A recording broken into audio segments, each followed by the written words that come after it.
एक कमरा था जिसमें मैं रहता था माँ बाप के संग।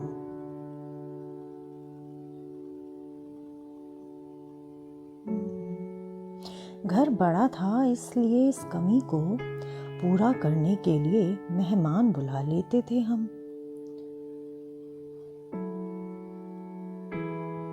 फिर विकास का फैलाव आया। विकास उस कमरे में नहीं समा पाया।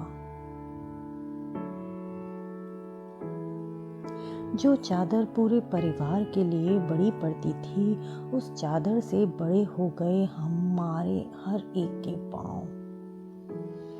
लोग झूठ कहते हैं कि दीवारों में दरारें पड़ती हैं।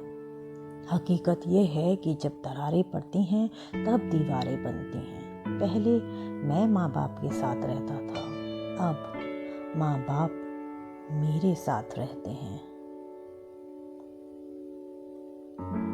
फिर हमने बना लिया एक मकान, एक कमरा अपने लिए, एक कमरा बच्चों के लिए।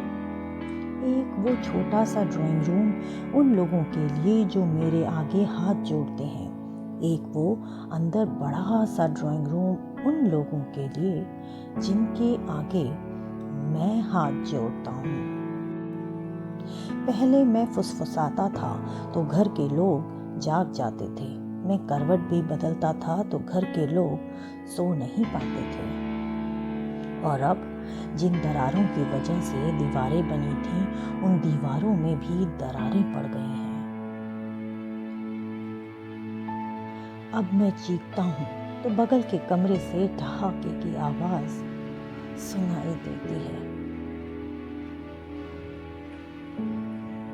और मैं सोच नहीं पाता हूँ कि मेरी चीख की वजह से वहाँ ठहाके लग रहे हैं या उन ठहाकों की वजह से मैं चीख रहा हूँ। आदमी पहुँच गया है चांद तक, पहुँचना चाहता है मंगल तक, पर नहीं पहुँच पाता सगे भाई के दरवाजे तक। अब हमारा पता तो एक रहता है, पर हमें एक दूसरे का पता नहीं रहता। और आज मैं सोचता हूँ उस समृद्धि की ऊंचाई पर बैठा उसके लिए मैंने कितनी बड़ी खोदी हैं खाइयाँ। अब मुझे अपने बाप की बेटी से अपनी बेटी अच्छी लगती है। अब मुझे अपने बाप के बेटे से अपना बेटा अच्छा लगता है। पहले मैं माँ बाप के साथ रहता था, अब माँ बाप मेरे साथ रहते हैं। अब मेरा बेटा भी कमा रहा है, कल मुझे उसके साथ रहना पड़ेगा। और हकीकत यही है दोस्तों, तमाचा मैंने मारा है तो तमाचा मुझे खाना भी पड़ेगा।